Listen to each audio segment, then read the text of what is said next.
There is a moment, a very specific, very quiet moment, when you realize that the people who were supposed to love you most have been choosing against you all along.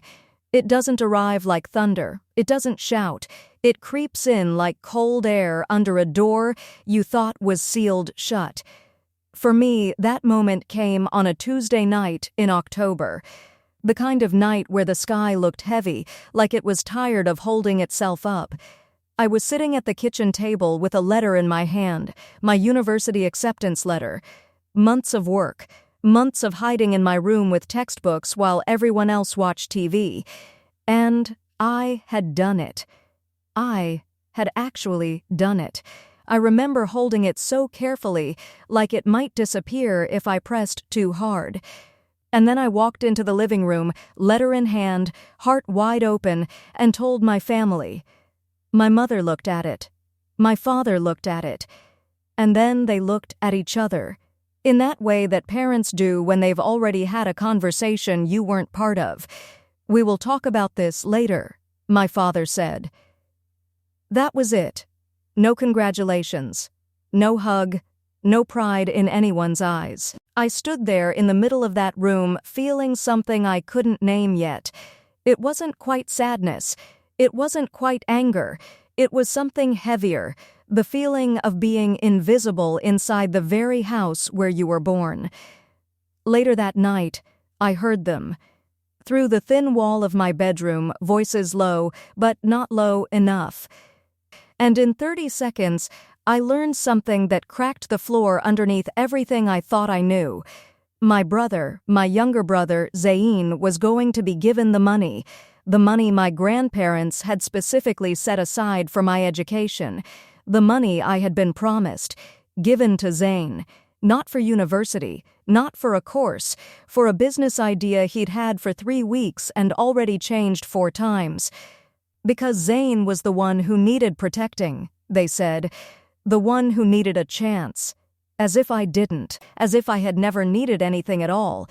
But what I didn't know that day was that their decision would be the very thing that set me free. Let me take you back a little further, because this story didn't start with that letter. It started years ago, in small moments I had trained myself to overlook. I was the eldest. The responsible one. The one who was told, from the time I was old enough to understand, that I had to set an example. Study hard. Be disciplined. Ask for less. I wore that identity like a coat I didn't choose, but kept buttoning up every morning anyway. Zayn was different. Zayn was the kind of person who lit up a room, and my parents lit up with him. When he laughed, my father laughed. When he failed an exam, my mother made his favorite dinner to cheer him up. When I failed, which was rare, I was handed a study schedule. I told myself it wasn't favoritism. I told myself I was imagining it, that I was being too sensitive, too emotional, too difficult. People who love you can still hurt you, and the worst part is, they sometimes don't even notice they're doing it. For years, I swallowed that quiet injustice like a pill without water, rough and slow. Every birthday where his gifts were bigger. Every family conversation where my achievements were noted and moved past, while his smallest efforts were celebrated. Every time I made myself smaller so there would be more room for him. I did it because I loved them. Because I thought, this is just how families work. Someone always carries more. But the night I heard them through that wall, something inside me stopped bending. The next morning I sat down at breakfast as though nothing had happened. I watched my mother pour tea. I watched my father read the news on his phone. I watched Zayn come in late, still in his t-shirt, and help himself to everything on the table. And I waited. I waited for one of them to bring it up, to explain, to offer me something, even just the dignity of a conversation. Nothing. So I asked, "Baba," I said, keeping my voice steady, "the acceptance letter, can we talk about the money?" He set his phone down slowly, the way someone does when they've prepared for a conversation they'd rather not have. "We've been thinking," he began. "Zayn's opportunity is time-sensitive. Yours, university, will always be there. You're strong. You'll find another way. I'll find another way.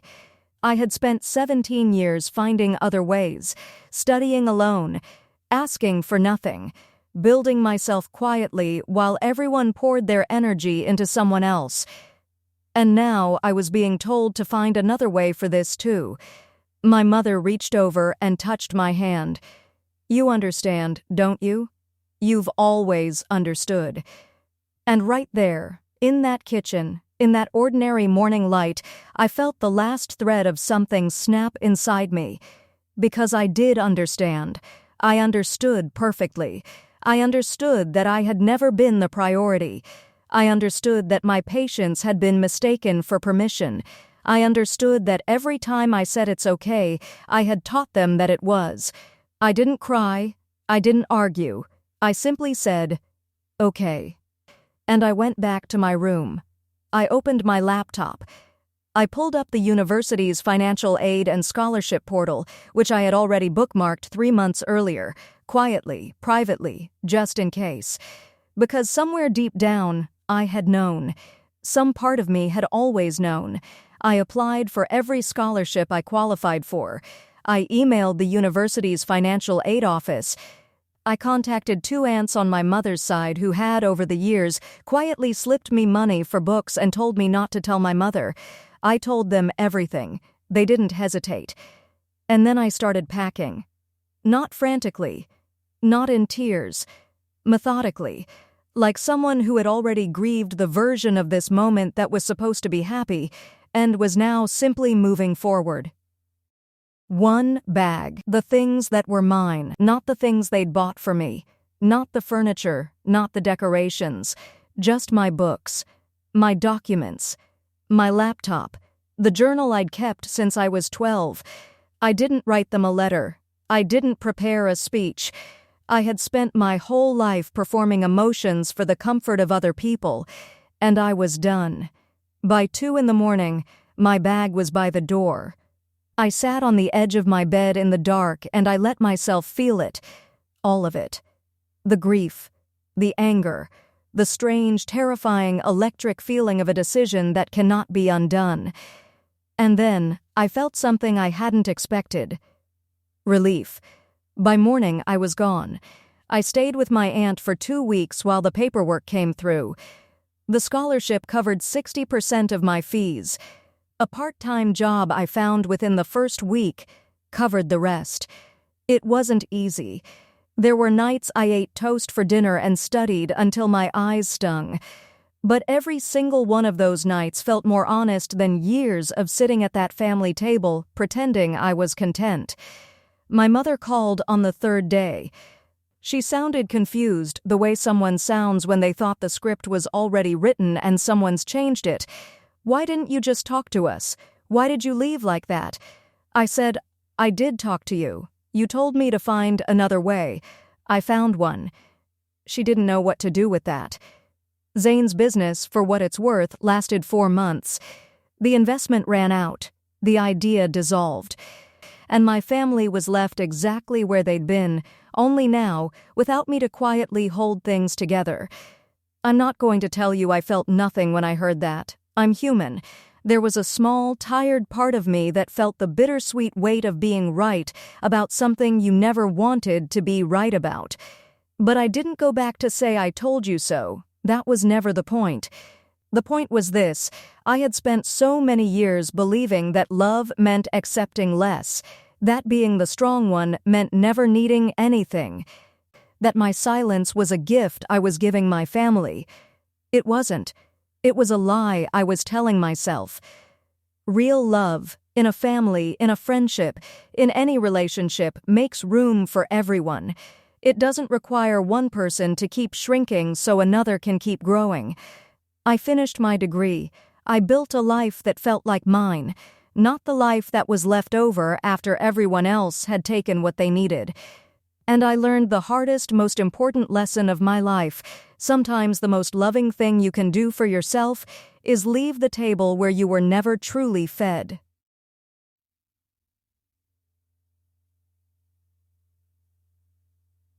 Please subscribe. And press bell icon.